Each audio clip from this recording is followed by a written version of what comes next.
quelles sont précisément les missions assurées par les intervenants en APA dans votre service?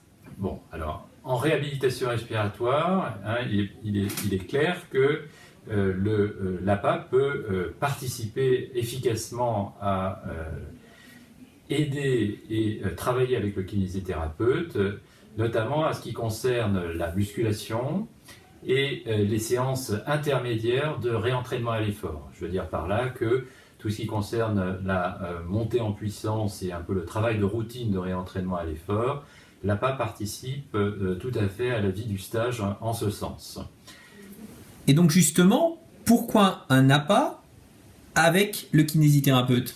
Alors effectivement, donc je pense qu'on peut concevoir ce travail comme un certain complément. Hein, on sait que finalement la préparation APA prédispose ces personnes, donc qui sont spécifiquement formées à ce qu'on appelle les parcours santé, qu'on connaît bien à Pligny, notamment dans le cadre de la réadaptation cardiaque, mais on le met en place dans le cadre de la réadaptation respiratoire. Et puis il y a un certain nombre d'activités qui sont très spécifiques à mon avis de l'APA, et en ayant parlé avec la kinésithérapeute, on a par exemple développé une activité sarbacane qui est ludique, et on pourrait également réfléchir par exemple à tout ce qui concerne les medicine balls ou la danse, qui est quelque chose qu'on n'a pas encore développé et pour lequel, si des APA avaient des disponibilités particulières, on serait tout à fait preneur.